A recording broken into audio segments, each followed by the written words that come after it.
Yes, well, welcome Nathan Smith. And this is Nathan Smith of Kernow Consults. And Nathan, please tell me in your own words what you do, okay, and how long have you been doing this for?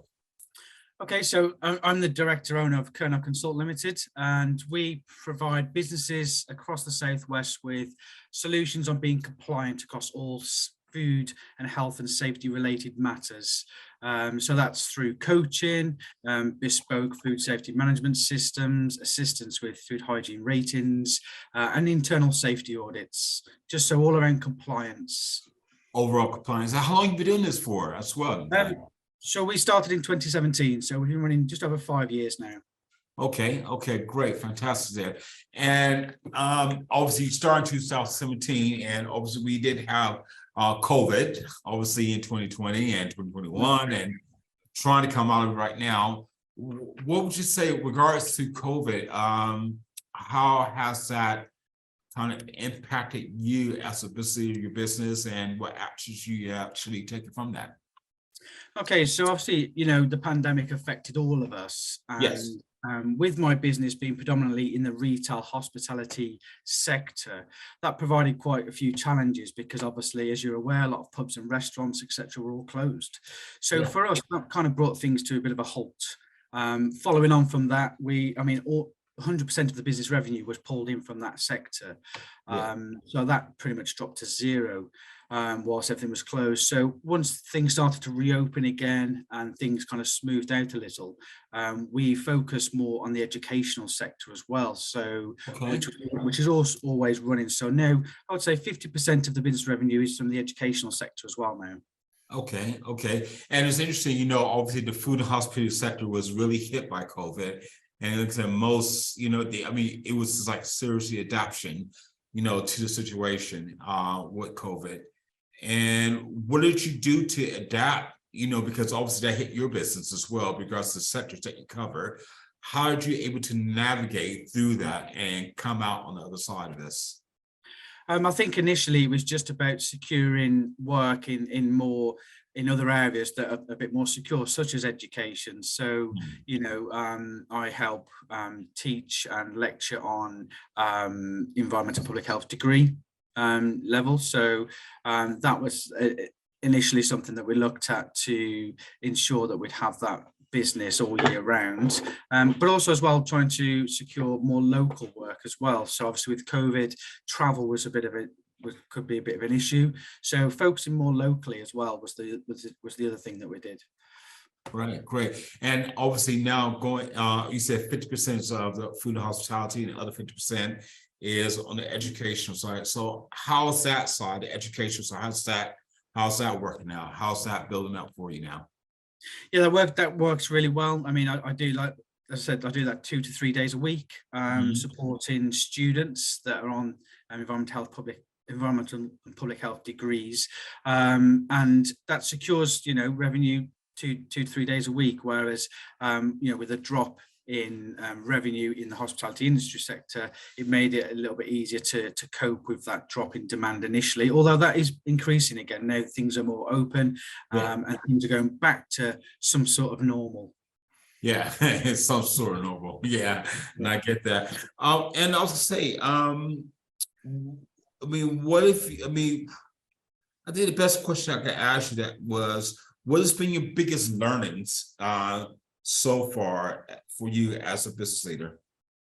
I suppose not having all my eggs in one basket. That's the biggest thing. So I've expanded and tried to pull in work from other areas. And the other thing as well, the biggest learn, I suppose, is time management. Managing my time more effectively, so that I can support local businesses.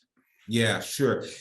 Speaking to other business, time management is something that has been a challenge for a lot of business leaders because they're so inundated, working in the business, not having time to work audit and manage your time. So what have you done to, I guess, overcome that particular challenge and making sure your time management is working for you? I suppose the first thing I would say I worked on was my own resilience, being resilient within the industry and being able and knowing when to say no. when not to take on too much, but also being organized. That helps me manage my time is by being very organized. So not taking on too much, being organized, the two key things. Those two things, yeah. And what have you learned about yourself personally as a business leader since you've been in business? Just realizing that I can do it. I mean, initially I set up the business, no initial funds, no backing by anybody, no particular mentor either. I just thought, right, this is the direction I want to go, and I just went for it. So I guess believing in yourself as well, that that you can do it. Yeah. Is it something that you always wanted to do, or is it something that just kind of evolved as you, I guess, in your latter years there? I suppose a bit of both, really. It's Okay. something that generally evolved, but also it's something that I always kind of in the back of my mind, I always thought, I'd really like to work for myself and focus my efforts in the areas that I'm really passionate about. Okay. And what would you say, as a business leader now, what has been your biggest challenge as a leader, and what are you doing to try to overcome those particular challenges? I guess the biggest challenge is initially would have been, securing that work with and getting clients on board. And it's a process that, over the last 5 years has steadily grown. But initially it was very slow. So again, that comes back to my resilience, not taking those pushbacks and, those expectations of thinking, are things going to go so smoothly within the first 12 months? And there are peaks and troughs in business, as I'm sure you're aware. And, just getting through those first few years was a challenge, but it's all proved to come to fruit now. So 5 years on, everything's running smoothly. Come on, yeah, and you're right. There's always peaks and troughs and ebbs and flows in business there, and it's great to see that you are now overcoming that. And we always still have challenges, but I guess what you're saying, with your resilience that you have from your self-belief, that has been so like helping you, been the catalyst for you to move forward in your business. Is that correct? Yeah. Exactly. Yeah, and and being inspired by small business. I'm inspired by helping small businesses, those that are new, especially in the food safety sector, which is where I specialize mostly. Supporting those new businesses that perhaps don't have that hand to hold, or that mentor to talk them, to guide them and navigate them through all the compliance kind of areas. So that's always inspired me. I love helping other people and to achieve. Yeah, that's great. And I was gonna say, I guess as a business leader yourself, let's say if you had to start all over again, day one, okay, what would you do differently? I suppose believe in myself a little bit more initially, not be so cautious, and just get out there and network. Oh, okay. So obviously networking. So in terms of networking, what are you doing? I'm curious now.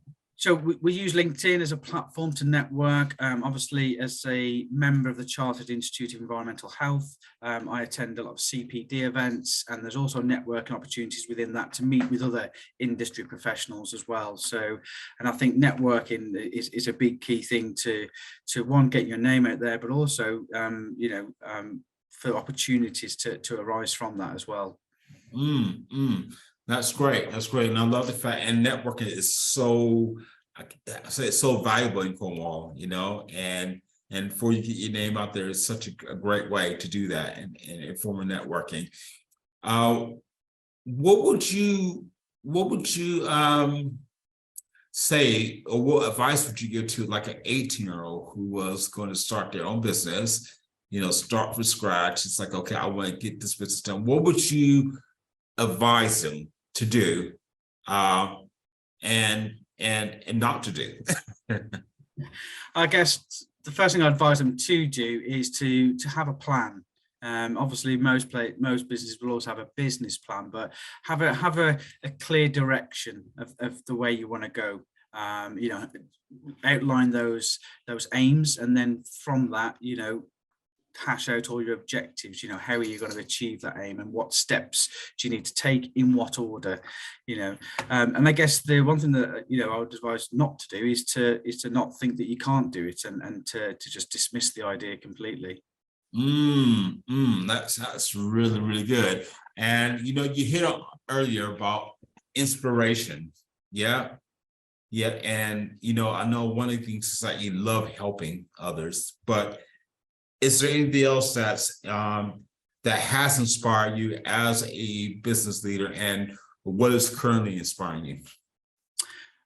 What's currently inspiring me is other, when you do see those businesses improve and achieve and take something from what I've been able to offer through my services, that inspires me even more to help others.